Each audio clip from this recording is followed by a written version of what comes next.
Would you like to know how to become a thought leader and advance your career? That sounds pretty amazing. It sounds pretty aspirational, but I've actually done that for many people. I've positioned many people as a thought leader that were unknown in their space before, and now they're seen as the go-to leader in their niche. Being a thought leader doesn't depend on going viral or a book that you've written. It doesn't depend on your brand or just by posting constantly on LinkedIn. In this episode, I'm going to break down a smarter, much more efficient, and much more effective method to becoming the recognized expert in your space. You'll be seen as the person that people are searching for and want to pay premium dollars for. So let's dive right in.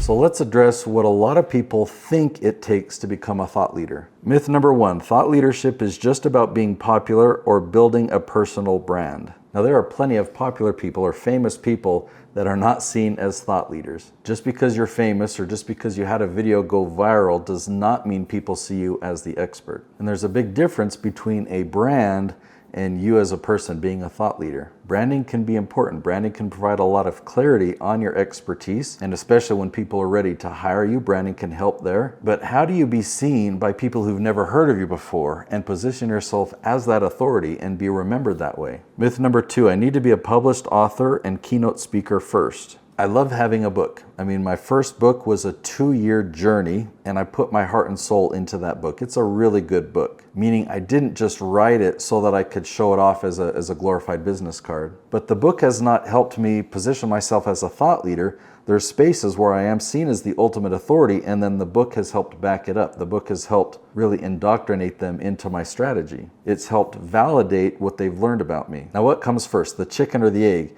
You think, okay, if I get speaking engagements, then I'll be a thought leader. But if I'm a thought leader, I'll get more speaking engagements. Yeah, typically people are going to invite you to speak when they know who you are and they see you as the authority. Myth number three, if I post on LinkedIn enough, I'll be seen as a thought leader. Or the other option is they might just see you as a spammer. Just because you have thoughts or just because you share articles or share content doesn't mean that you're seen as the expert in that space. Now, don't get me wrong, if you've been successfully posting content to LinkedIn and it's doing good things for you, don't stop. I'm just going to show you a better way, okay? So first we need to start with a little bit of clarity around your expertise. How can you define your expertise, not in a way that makes sense to you and what you do, but in a way that makes sense to others and how you help them? What are they trying to accomplish? And what does your expertise help people accomplish? So you want to be clear on who are the people that you help. And then what is that change or that improvement or what is that shift that you create for those people? Another way that you can look at it is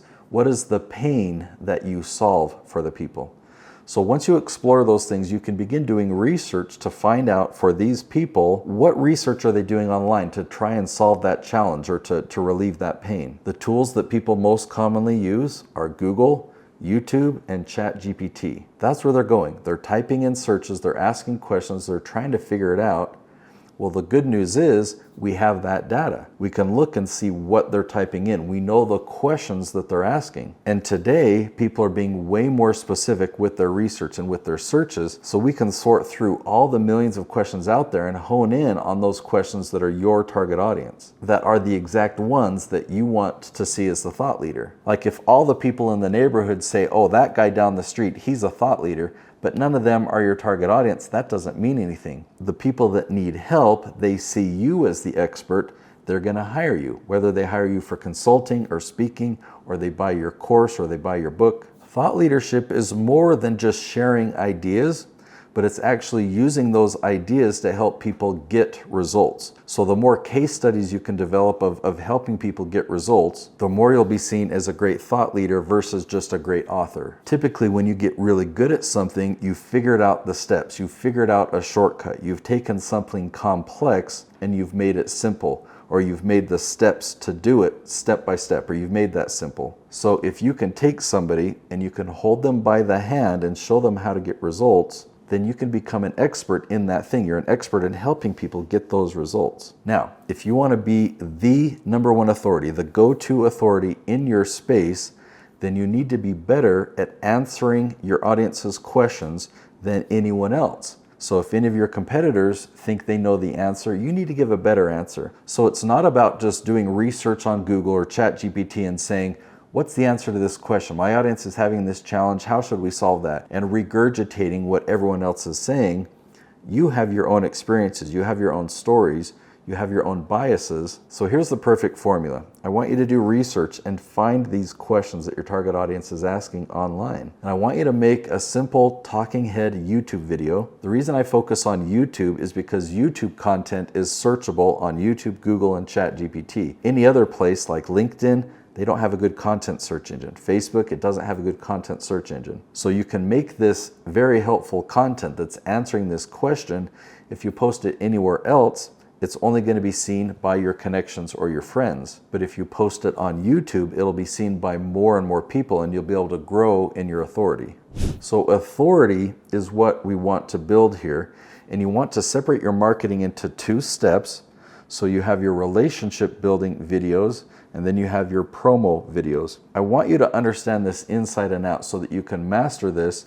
Find these questions, get your videos ranking at the top of YouTube and therefore Google and ChatGPT. I've created another episode. I'll link to it right here. It's called What is Authority Marketing? So you're not only going to understand more about what it is, but how to do it. So authority marketing is the perfect way to become a true thought leader. I can think of no better way to advance your career than authority marketing. So definitely go check out that video now.